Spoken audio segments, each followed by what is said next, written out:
లేదమ్మా, ఈ మాటలు దేవుడే చెప్పాడమ్మా, దేవుడే మనకి వినిపిస్తున్నాడు. దేవుని సన్నిధానంలో జీవం ఉన్నది, మనకు ఆయుష్ ఉన్నది, ఆరోగ్యం ఉన్నది, క్షేమం ఉన్నది. కుటుంబాలను దేవుడు దీవిస్తాడు. మనమందరం కలిసి ప్రార్థన చేద్దాం. ప్రార్థనలో ఏకీభవించండి. ప్రతి ఒక్కరు ప్రార్థనలో ఏకీభవించండి. ఇది ముగింపు ప్రార్థన.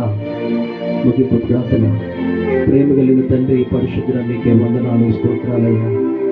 ఈ రాత్రికాల సమయంలో తండ్రి, దేవమ్మ గారు, వేరే గారి తండ్రి గారి కుటుంబంలో నాయన స్థితి కూడికను ఏర్పాటు చేసుకోవడానికి కృప చూపినందుకే వందనాలు, స్తోత్రాలు ప్రభువా.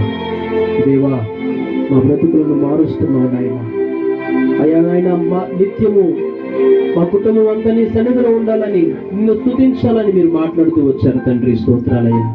ప్రత్యేకంగా ఈ కుటుంబాన్ని, అలాగే తండ్రి గారిని, తల్లి గారిని, వారికి ఇచ్చిన ఇద్దరు కుమారులను ప్రభునైనా వారికి క్షేమం అనుగ్రహించి వారి భవిష్యత్తులను గొప్ప భవిష్యత్తులో ఉన్నతమైన స్థితికి నడిపిస్తున్నాయన. వారి జీవితాలను మార్చినాయన నీ సన్నిధిలో నిత్యము ఆశీర్వదించబడే కుటుంబంగా మార్చండి. మీకే వందనాలు, స్తోత్రం. నీ ఆశీర్వాదం అందుకున్న నీ బిడ్డలు నిత్యము ఆశీర్వాదాన్ని పొందుకునే కృపను అనుగ్రహించండి తండ్రి. స్తోత్రాలయ్యా.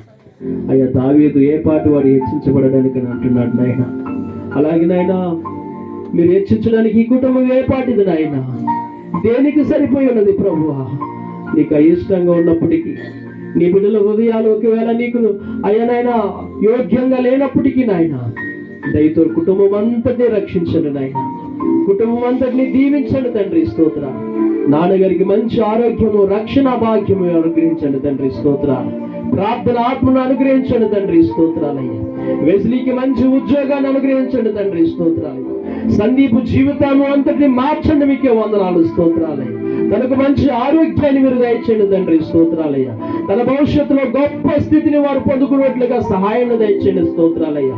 ఒక మంచి నూతనమైన జీవితంలో తను నడుచున్నట్లుగా కృప చూపండి తండ్రి. స్తోత్రాలయ్యా. తను ఏ స్థలంలో ఉన్నా, ఎక్కడున్నా, బిడ్డలు ఎక్కడ నిలబడి ఉన్నా, ఎక్కడ కూర్చుంటున్నా, ఎక్కడ మాట్లాడుతున్నా, ఏం చేస్తున్నా కానీ తండ్రి, నిత్యము నీ కృప కాపుదల, మీ దేవదూతల కాపుదల తోడుగా ఉంచి నడిపించండి తండ్రి. స్తోత్రాలయ్యా. అలాగే నీ బిడ్డలు మంచి ఇల్లు కట్టుకోవాలని ఆశపడుతున్నారు నాయన. అయ్యా నాయన, సహాయం చేయండి. మీకే వందనాలు, స్తోత్రాలు. అధికారులతో మాట్లాడండి నాయన. అలాగే వీరుకున్నటువంటి అవసరతలను బట్టి నాయన అనేక రకాలుగా సహాయములను పొందుకొని తండ్రి, ఒక మంచి ఇల్లు కట్టబడడానికి సహాయం దయచేయండి. స్తోత్రాలు. మీరు చెప్పారు ప్రభువా, యెహోవా ఇల్లు కట్టించిన యెడల కట్టువాడి ప్రయాసం వ్యర్థమని చెప్పారు తండ్రి. పట్టణానికి కావలి ఉండేవాడు యెహోవా కావలి ఉండకపోతే వాడు ప్రయాసం వ్యర్థమని చెప్పారు తండ్రి. స్తోత్రాలు.